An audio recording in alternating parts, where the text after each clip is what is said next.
Bismillahirrahmanirrahim. Assalamualaikum warahmatullahi wabarakatuh.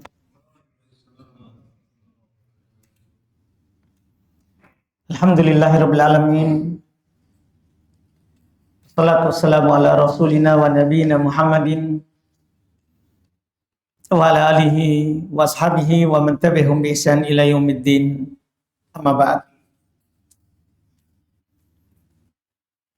Kaum muslimin jemaah salat zuhur rahimani wa rahimakumullah. Alhamdulillah, kembali pada siang hari ini kita melanjutkan kajian kitab Riyadhus Shalihin, tamannya orang-orang soleh, yang ditulis oleh Imam An-Nawawi rahimahullah. Pada hari ini kita akan membaca masih di bab taubat, tentang taubatnya orang yang telah membunuh 99 jiwa, kemudian dia genapkan di perjalanan tobatnya itu menjadi 100. Kata Imam Nawawi rahimahullah, wa Nabi Sa'id Ibn Malik Ibn Sinan Al-Khudri, biasanya kita dengar dengan nama langsung Abu Sa'id Al-Khudri. Beliau berkata, anna Nabi Allah sallallahu alaihi wa alihi wasallam qala, bahwasanya Nabi Allah, yaitu Nabi kita Muhammad sallallahu alaihi wasallam, beliau bersabda, kana fi man kana qablakum rajulun qatala tis'atan wa tis'ina nafsan. Beliau bercerita di hadapan para sahabat, adalah di antara orang sebelum kalian ada yang sudah membunuh 99 jiwa. Ini kejahatan tentunya. Dosa yang sangat banyak-banyak. Karena satu jiwa saja kita bunuh, itu sudah dosa besar. Dia masuk dalam sab'al mubiqat. Dosa membunuh jiwa yang diharamkan itu masuk di 7 dosa yang membinasakan. Ini satu jiwa itu sudah membinasakan. Dia ini 99 jiwa. Akhirnya dia dapat hidayah pada Allah, dari Allah. Sudah ada keinginan baik untuk bertobat dan memperbaiki dirinya. Fasa'alahu an a'lam ahli al-ard. Dia pun mencari tahu siapa orang yang punya ilmu di penduduk bumi sekarang. Fadulla ala rahib, maka dia ditunjuki, dikasih tahu di sana ada, tapi rahib ahli ibadah. Ini bencana ini. Kadang ahli ibadah yang bersemangat ibadah tanpa ilmu itu, kadang dia punya pandangan yang aneh. Namanya ahli ibadah, Pak, dosa kecil saja dianggap besar. Ini membinasakanku. Sehingga kadang mendengar ini 99, dia akan berfatwa dan berucap yang ucapan itu bisa membinasakan orang, bahkan bisa membinasakan dirinya. Fa'atahu, orang itu datang, mendatangi itu ahli ibadah. Dia bercerita, qala innahu qatala tis'atan wa tis'ina nafsan, bahwasanya dia telah membunuh 99 jiwa. Pertanyaannya dia satu saja, fahal lahu min taubah, apakah masih ada pintu tobatnya? Kan 99 ini dia sudah membunuh, apakah ada pintu tobatnya? Ahli ibadah ini berfatwa, la, tidak. Nah, 99 Tidak ada lagi tobat untukmu. 99. Nih. Faqatalah. Fakammalah bihi mi'ah. Ya sudah. Dia bunuh itu yang berfatwa tadi. Sempurna 100. Kata para ulama, yang ini membunuh kan dia memang pembunuh. Tapi yang ini dibunuh karena kebodohannya sendiri. Dia tidak tahu bahwa namanya pintu tobat itu tidak tertutup. Tapi kan ini karena kebodohannya. Dia cuma semangat ibadat tanpa ilmu. Iya. Dia berkata, tidak ada pintu tobat. Sudah kan namanya gimana kalau kita dikasih tahu begitu? Tak kalah nih. Dia bunuh itu yang berfatwa tadi. 100. Genap 100. Iya. Tapi namanya ini sudah dapat hidayah, kasihan. Memang dia memang mau baik. Dapat hidayah pada Allah. Ini mahalnya itu hidayah. Coba makin tidak ada hidayah tadi. Ketika mendengarkan itu fatwa, terus genapkan 100, tidak ada. Lanjut itu pasti. Lanjut pasti. Tapi ini hidayah ini. Tsumma sa'alahu an a'lami ahlil ardh. Kemudian dia kembali lagi mencari tahu siapa orang yang paling berilmu lagi di atas muka bumi ini. Fadullah ala rajulin alim. Ini tepat. Maka dia pun ditunjukkan kepada seorang lelaki yang punya ilmu. Kalau tadi ahli ibadah, kalau yang ini orang yang punya ilmu. Dia datangi betul. Setelah itu dia datang, dia bercerita, saya sudah membunuh 99. Iya.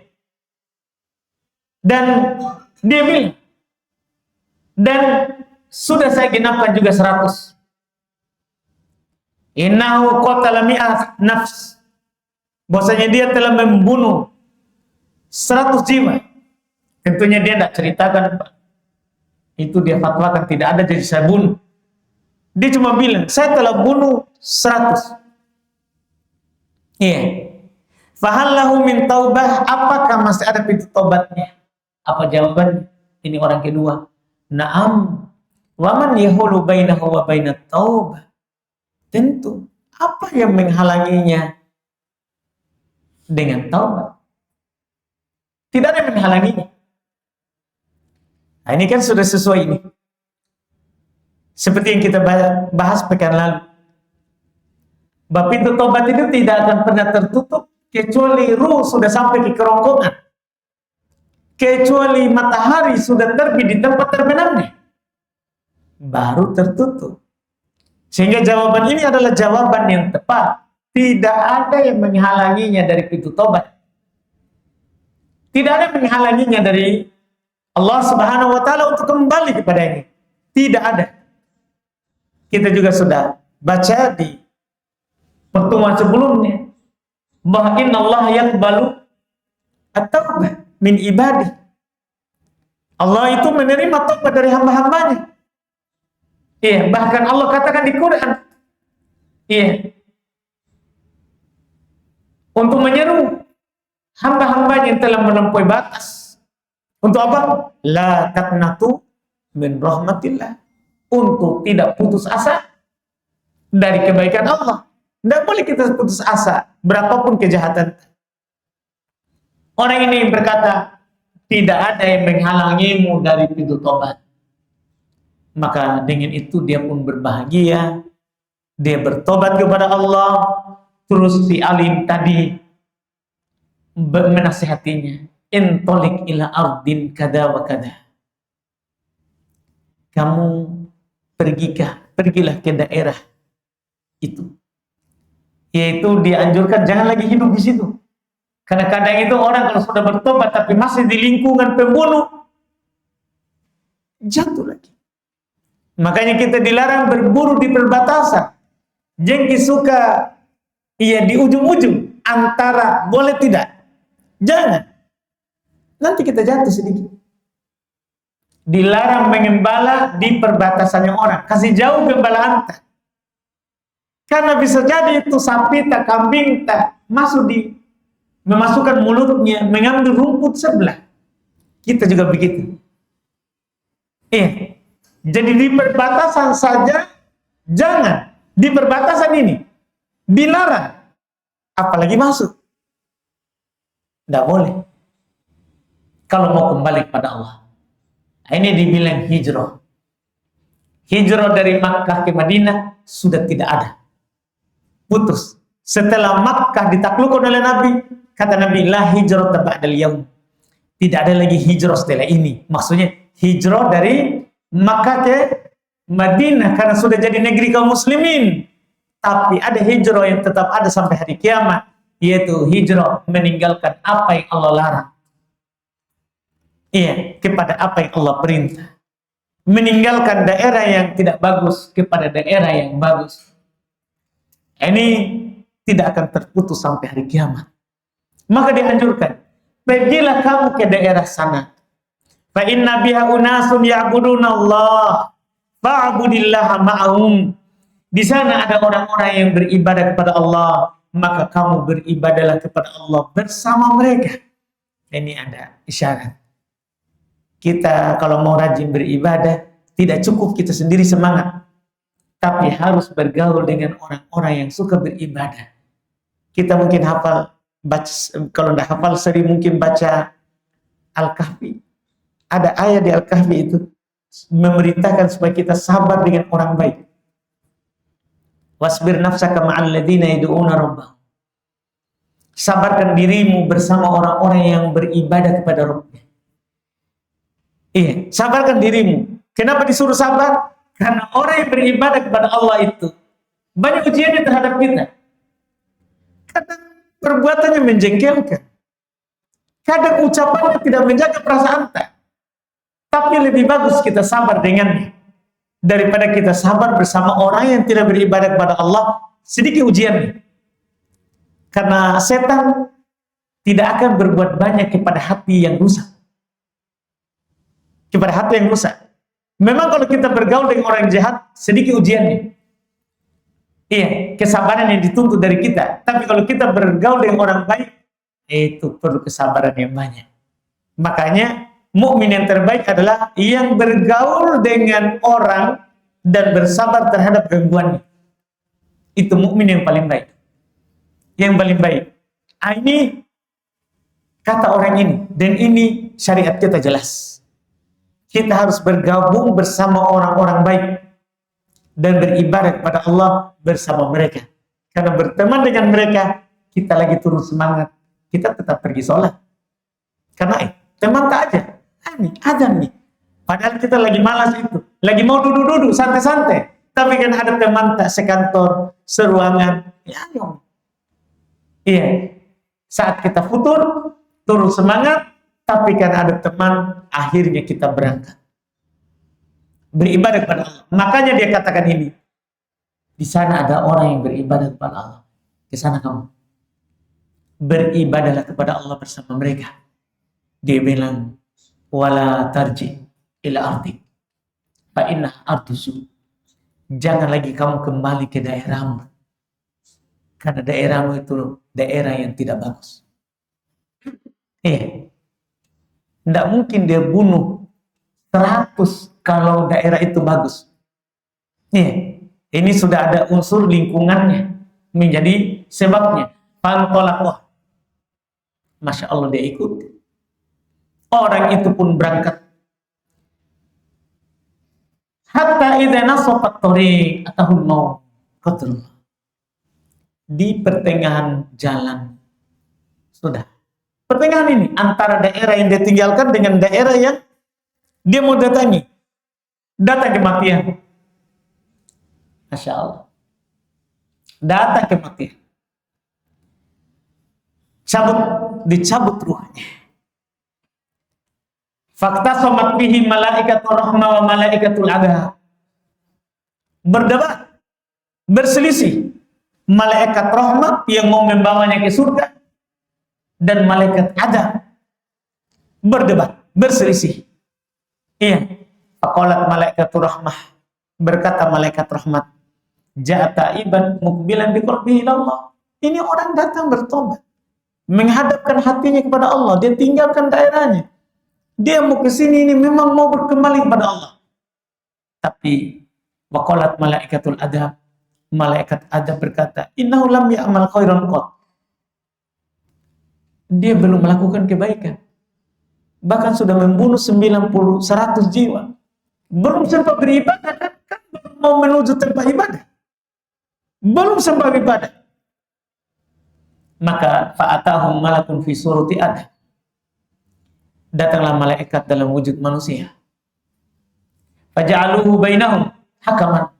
Maka mereka menjadikannya sebagai hakim yang memutuskan apa ini? Yang rahmat atau adab yang mengambilnya? Iya. Maka faqala, katanya, kisu ma bainal ardhain. Ukur ki antara dua daerah itu. Ukur daerah yang dia tinggalkan berapa jaraknya, dan daerah yang dia mau tuju berapa jaraknya. Karena memang ini belum beramal ini. Ukur daerahnya. Mana yang lebih dekat dan mana yang sudah jauh darinya. Iya. Maka mereka melakukan itu. Faqasu, mereka pun mengukurnya. Fawajaduhu adna ilal ardi allati arada. Masya Allah. Mereka mendapati dia lebih dekat ke negeri yang dia mau pergi beribadah kepada Allah di situ. Faqabadathu malaikatur rahmah, maka dia pun diambil oleh malaikat rahmat. Dalam riwayat kita tahu berapa jaraknya. Dalam riwayat dikatakan aqrab bisyibrin, sejengkal jaraknya. Sejengkal saja masuk surga. Diambil oleh malaikat rahmat. Sudah membunuh 100 jiwa, tapi karena tobat hangus 100 jiwa dan belum sempat ibadah. Tapi karena lebih dekat kepada kebaikan, malaikat rahmat yang mengambilnya. Ini menunjukkan apa yang Nabi katakan di hadits yang lain. Innamal amalu bil khawatim. Amalan itu tergantung penutup. Innamal amal bil khawatim. Amalan itu tergantung penutupnya. Jangan berbangga kalau banyak amalan, tak. Dan jangan merendahkan orang yang sedikit amalannya. Jangan langsung mudah menghukumi orang. Ini penduduk neraka. Jangan. Yang harusnya kita nasihati. Iya, nasihati. Untuk memperbaiki dirinya. Iya, jangan pernah bilang, tidak ada jalan untuk kepada kebaikan. Tidak. Tidak ada yang menghalanginya dari kebaikan. Tidak ada yang menghalanginya dari kebaikan. Untuk kita sendiri, tentunya hadis ini memberikan dan mendorong kita untuk tidak putus asa dari rahmat Allah. Dan mengajak kita untuk bertobat bagaimanapun besarnya dosa yang pernah kita lakukan. Jangan pernah bilang, kalau saya biar nih. Jangan. Karena sebesar apapun dosa kita, Allah mengampuni. Kalau kita datang kepada Allah dengan sepenuh bumi dosa, Allah akan datang kepada kita dengan sepenuh bumi pengampunan. Yang penting satu, kembali. Itu saja. Yang penting kita mau kembali, mau bertobat. Sebagai penutup, Nabi Shallallahu Alaihi Wasallam sebutkan dalam hadits qudsi, Allah Subhanahu Wa Taala katakan, amil abdi damban. Ada seorang hambaku lakukan dosa, kemudian dia bertobat dari dosanya. Kata Allah, alima anna lahu rabb yaghfiru dzamb. Dia bertobat itu karena dia tahu dia punya Tuhan yang mengampuni dosa. Kata Allah, qad ghafartu li abdi. Saya sudah ampuni itu hamba. Jadi dengan sekedar kita tahu ada Tuhan yang mengampuni dosa, kemudian kita bertobat, terhapus dosa tak? Terhapus dosa tak? Jatuh lagi, kata Allah. Jatuh lagi. Kan kita tidak mungkin tidak berdosa, Pak. Jatuh lagi 2 kali. Tobat lagi. Sama jawaban Allah. Tidak berubah. Dia tahu dia punya Roh yang mengampuni dosa, maka dia bertobat. Jatuh lagi, kata Nabi. dalam hadis kursi itu. Lakukan lagi. Jawabannya kita tahu. Berubah atau tidak? 3 kali ini. Sama. Dia tahu dia punya Tuhan yang mengampuni dosa. Saya sudah ampuni. Iya. Ini biar berulang tetap begitu jawabannya. Ini menunjukkan bahwa sekali lagi pintu tobat tidak pernah tertutup. Dua itu tertutup dengan dua itu. Yang pernah kita sampaikan lalu. Kalau ruh sudah dicabut, mulai berjalan keluar dari kaki ini ke atas. Tapi kalau masih kaki sampai kaki masih belum tertutup. Kalau ada seperti itu, mulai orang bergerak kakinya sudah bisa masih bisa ditalkin. Kan orang itu Pak, mulai mati dari kaki, masih bisa kita talkin. Apalagi kita orang kesehatan kan paham itu. Karena orang tidak mati langsung dari kepala, enggak, dari bawah. Dari bawah. Selama masih belum dikerongkongan, masih terbuka. Talkin. Buat dia rindu untuk berjumpa dengan rohnya. Nah, itu supaya dia menutup kebaikan. Tidak ada tertutup dari pintu tobat kecuali ruh sudah di sini, sudah di kerongkongan, baru tertutup. Sebelum itu tentunya tidak akan pernah tertutup. Iya, wallahu alam. Alhamdulillah, insya Allah kita lanjut lagi di pertemuan akan datang di setelahnya insya Allah. Kita cukupkan dulu. Kalau ada pertanyaan boleh kita ajukan.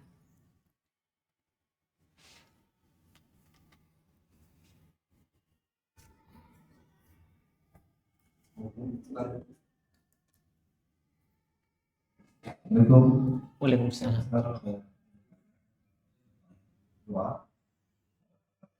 Kita disunahkan pada saat sujud. Ada 3 pendapat tentang berdasarkan wajah satu. Yang pertama berdoa sesuai dengan yang diajarkan Nabi. Yang kedua bisa menggunakan bahasa apapun, tapi cukup tidak harus. Yang ketiga bisa menggunakan bahasa. Itu bagaimana Ustaz? Yaitu dilafadzkan dengan bahasa apa saja. Iya, dilafadzkan dengan bahasa. Baik. Dari 3 pendapat itu tadi, yang memang itu biasa orang macam-macam orang katakan. Iya. Sebenarnya memang landasan awal adalah hadis itu. Aqrabu ma yakunu baina al-'abdi wa baina rabbih wa sajid. Paling dekat antara seorang hamba dengan Tuhan itu dalam keadaan sujud. Nabi bilang, fa'aktiru doa. Perbanyak doa. Berangkat ini dari hadis ini, bahwa di sujud itu termasuk tempat yang dianjurkan untuk berdoa. Setelah itu, muncullah masalah-masalah, pertanyaan. Berdoanya itu, pertanyaan pertama, doa itu kebaikan dunia atau akhirat? Itu masalah pertama yang mereka bahas dari para ulama kita. Di antara para ulama kebaikan akhirat. Jangan disolat minta dunia, minta akhirat. Pendapat kedua tidak, bisa juga dunia. Dan pendapat ini yang tepat, bisa dunia akhirat. Karena kan Nabi cuma bilang perbanyak doa. Nabi tidak bilang doa akhirat. Iya, enggak kan? Enggak boleh kita bilang hanya akhirat saja, enggak boleh dunia. Sementara hadis umum. Sehingga dalam pembicaraan ini doa umum. Pertanyaan berikutnya, bahasanya apa? Apakah harus bahasa Arab atau boleh bahasa selain Arab? Nah, ini yang dibicarakan berikutnya. Di antara para ulama, doa yang diinginkan adalah doa-doa yang warid, yang datang dari Nabi. Bukan sembarang permintaan. Kalau dalam sholat, harus doa-doa yang datang dari Nabi. Dari mana kita tahu harus itu? Karena Abu Bakar pernah bertanya kepada Nabi, ajarkan kepadaku. Dari Bukhari Muslim, ajarkan kepadaku doa yang saya baca dalam sholat. Nabi ajarkan. Nabi tidak bilang, sembarang mau ke Abu Bakar. Minta ke sembarang. Enggak. Nabi ajarkan, ini sisinya, Pak. Nabi ajarkan. Katakan. Ucapkan. Inni dhalamtu nafsi zulman katsiran la yaghfiru dzunuba illa anta faghfirli maghfiratan min indik warhamni innaka antal ghafurur rahim. Nabi ajarkan itu doa. Iya. Dari sini berarti harus doa yang ada dari Nabi, Pak. Kalau di sholat. Kalau di sholat. Dengan itu. Atau juga mengatakan enggak harus sih. Enggak harus. Karena Nabi bilang, perbanyak doa. Kembali lagi hadis itu. Nabi bilang kan perbanyak doa. Berarti kan mutlak. Mutlak. Umum, Pak. Perbanyak doa pokoknya. Berarti boleh ya. Hajatna. Hajatna. Yang mengatakan boleh hajatna ini adalah ada dua golongan. Berselisih lagi. Kalau itu tadi, Pak, tidak ada perselisihan sebenarnya. Kalau doanya yang dari Nabi baca, tidak ada perselisihan. Itu memang. Yang setelahnya ini lagi, doa dalam bahasa yang kita buat ini, yang kita minta, itu bahasa Arab atau bahasa Indo. Nah, ini yang bercabang. Ini yang bercabang, kalau tadi tidak bercabang. Katanya bahasa Arab. Iya, karena sholat itu tidak cocok untuk ucapan manusia. Ucapan tak. Bahasa Arab. Yang lainnya, saya nggak tahu bahasa Arab. Kalau nggak tahu bahasa Arab, bahasa Indo saja. Bahasa Indo saja. Gimana caranya kan nggak cocok untuk ucapan manusia? Jangan ucapkan. Nah, itu Pak, muncul itu yang kita bilang tadi, hati. Dalam hati. Tapi pendapat ini nggak bisa dipakai. Karena di hati itu baru niat. Yang dianggap itu kalau kita lafazkan. Jadi hati itu baru niat mau meminta. Sementara yang doa itu, Pak, diucapkan. Nah, itu tidak kuat, Pak. Yang dalam hati. Pendapat itu gugur. Karena yang kita baru bertekad, baru ingin, masih di hati, belum diucapkan, itu baru niat, Pak. Baru niat. Sehingga enggak, dalam hati tidak. Dalam sholat, di luar sholat, tidak dianggap itu, Pak, kalau kita minta di hati. Lafadzkan. Tidak harus angkat tangan. Lafadzkan. Bilang, ya Allah, mudahkanlah urusanku. Ngomong. Bicara. Paling tidak kita perdengarkan diri.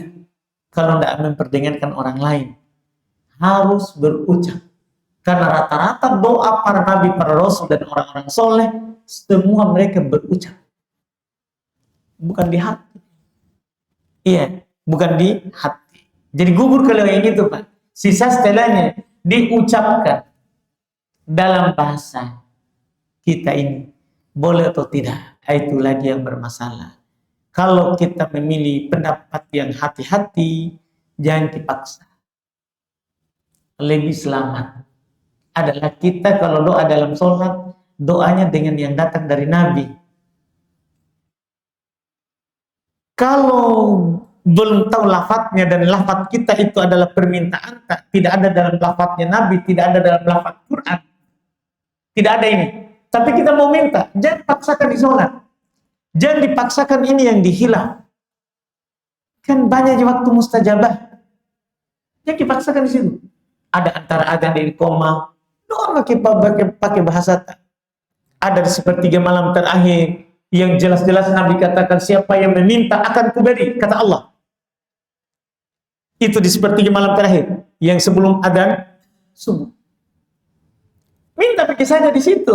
Antara adzan iqamah, sore asar Jumat. Minta pergi situ. Iya, ketika didolimi, doakan itu celaka lalu untuk dirita, itu kan mustajabah. Masa kita doakan orang lain? Kesempatan tak situ kalau kita didolimi, minta untuk Allah, ya Allah, mudahkanlah urusan. Orang itu maafkan misalnya. Itu kan tanpa mustajabah. Hujan turun, mustajabah. Safar, mustajabah. Jangan dipaksa itu di sholat. Seakan-akan itu tempat berdoa hanya di situ, Ji. Nah, jangan dipaksa, Pak. Jangan memasukkan diri di perselisihan. Kan ini kan diperselisihkan ini, boleh atau tidak? Kalau saya jangan masukkan diri tadi situ. Iya, biar itu doa di sujud, doa-doa yang anggaplah sapu jagat. Rabbana atina fid dunya hasanah. Kan dapat semua maka itu. Rabbana atina fid dunya hasanah fil akhirati hasanah wa qina adzabannar. Ya masuk semua itu apa saja yang kita mau. Nih, seperti itu, Pak. Wallah. Satu saja nih, apa satu mas? Ya, terkait dengan hukum wudhu dengan air tidak berasal dari air dari bawah tanah, itu dari atas. Sebagian mengatakan bahwa bagaimana hukumnya yang air asli. Katanya kan bukan air mutlak, itu berasal dari bawah dan turun dari air. Begini saja, dari mana diambil itu air? Kenapa itu bisa keluar air itu dari AC?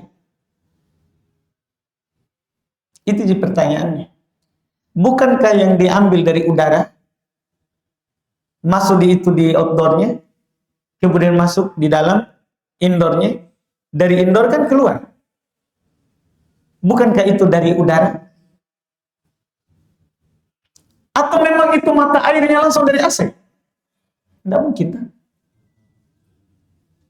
Itu kan buktinya kalau dia tidak isap udara, tidak ada air keluar. Berarti kan diambil dari molekul udara, kan? Kan begitu Pak Yakin.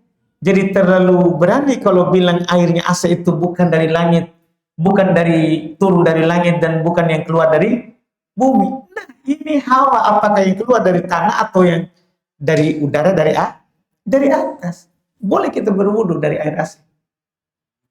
Air suci dan mensucikan. Nah, Pak Yakin.